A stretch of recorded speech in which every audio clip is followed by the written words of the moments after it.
Nā, tokomahanga Māori e mahi kaiako ana ki roto i te whenua o Hapani.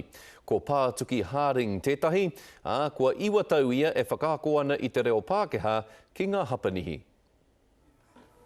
He tauira e nei nā Pātuki Harding. Mā te tūtaki ki waho i te karaihe, ka āwhina rāua ki te kōrero Pākehā me te whakapakari hoki i te reo Hapanihi. A te kaiako. Dakimasu. Whakarongo. Mau kōrero, koe rano iho. Kua kitea e ia nā te ōrite o te whakahua i te reo Māori ki te reo Hapanihi, kua tere mau i aia te reo tūturu o tēnei whenua. Wherai te toru, tahirua toru, kia tātou he nama, kia rātou he tango.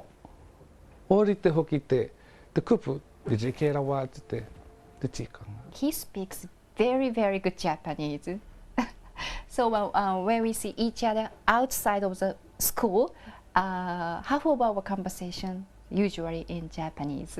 Engari e kore ia mo te whakarerea i tōna reo ake. Ia pō, mutu kaua ki te mahi hoki au ki te kāinga, ka mau taku waia pūkora, titiro hoki kia te karere, kia kita hoki au hiaha ngā mahi e mahi nei ngā Māori i te wā kāinga, kia rongo hoki i te reo anō.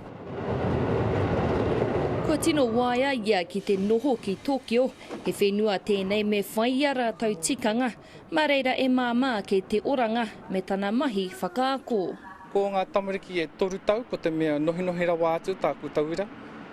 Ki te inaenei whitu te kaumauwaru ona tau te mea kaumātu ake. He oi kei reira tonu ngā whakaaro ki te wā kāinga, me te whānau e noho ana ki te tonga o Tāmaki. Ia tau, a whakaaro hoki a me hoki pē ki Aotearoa.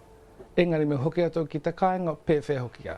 Kareu mōhio, kei kone hoki ngā piki maha pē me ki.